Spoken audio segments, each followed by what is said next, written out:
része. Ebben a videóban bemutatom, hogy hogyan tudjátok elkészíteni a víz alatti légzést, és igen, újra csak Bandicam-mel veszem, mert a Fraps a légzést. Hát csak annyi kell hozzá,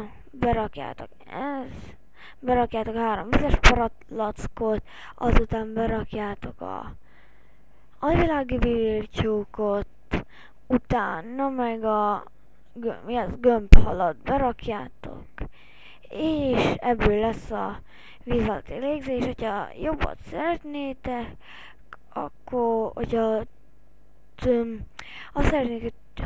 azt szeretnétek, hogyha több ideig tartson, akkor rakjátok be hozzá redstone-t, azaz vöröskőt.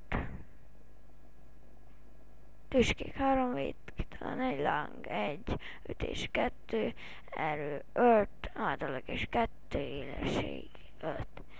Igen, és közben szólni szerettem volna nektek, hogy meg lett a 10. feliratkozó. Ez nem olyan nagy szám, de lassan közeledünk az 50-hez, és azután meg már a 100-hoz. És én nagyon várom, hogy elérkezzen az a 100. feliratkozó, mert akkor olyan boldog leszek. Húha! De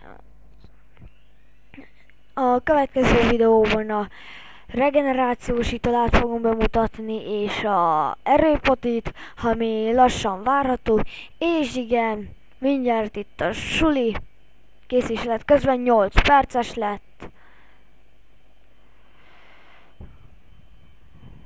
Mindjárt itt az iskola, kiráz a hideg, vár a következő tanév, de azért